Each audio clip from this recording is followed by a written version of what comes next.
Hey, well, good morning, Catalina Fur Hills Church. It's Wednesday morning for our Tuesday morning devotion. Here I am on Tuesday night at, I think, about 6 o'clock doing the devotion, and this hadn't happened because I really love doing this. I forgot about it. Just forgot about it. Robin Pomonas forgot about it. But here we are on Wednesday. Good to have you. Don't forget, if you want to come to Exploring CFC, you can come this weekend. Don't forget Trunk or Treat coming up. And we need volunteers and candy. Y'all are awesome. But we were looking at Psalm 10 last week, and we looked at the first half where, the psalmist felt the Lord was far off from him, a long way off. And he talked about it. He said, Lord, why do you stand far off? Why do you hide in times of trouble? But his prayer changes in verse 12 where he says, Arise, Lord, lift up your hand, O God. Do not forget the helpless. Why does the wicked man revile God? Why does he say to himself, He won't call me to account? But you, God, see the trouble of the afflicted. You consider their grief and take it in hand. The victim commits themselves to you. You are the helper of the fatherless. Break the arm of the wicked man. Call the evildoer to account for his wickedness. That would not otherwise be found out. The Lord is king forever and ever. The nations will perish from his land. You, Lord, hear the desire of the afflicted. You encourage them, and you listen to their cry, defending the fatherless and the oppressed, so that mere earthly mortals will never again strike terror. Two sort of beautiful things we learned from this psalm, and we learned the first one last week, and that is from our perspective as human beings, it can feel like the Lord is not involved in our lives, that he stands far off, that he hides himself in times of trouble. But even more than that, that the arrogant and the wicked and that the unbelievers are prospering and that they are, they're unaffected by their sin. They're unaffected by their wickedness. And their pride, they do not seek God, and there's no room for God in their thoughts.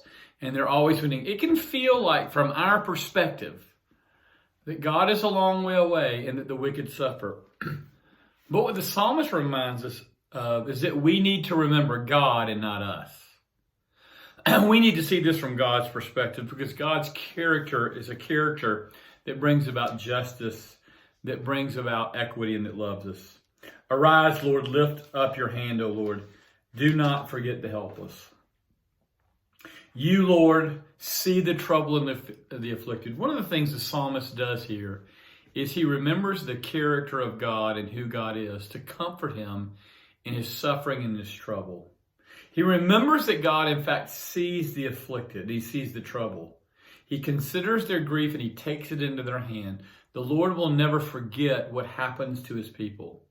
The Lord will never forget what people do to his name. It can feel like it to us that the wicked prosper, and that the evildoers prosper, and that the righteous are put down, that the righteous suffer. But the Lord does not forget.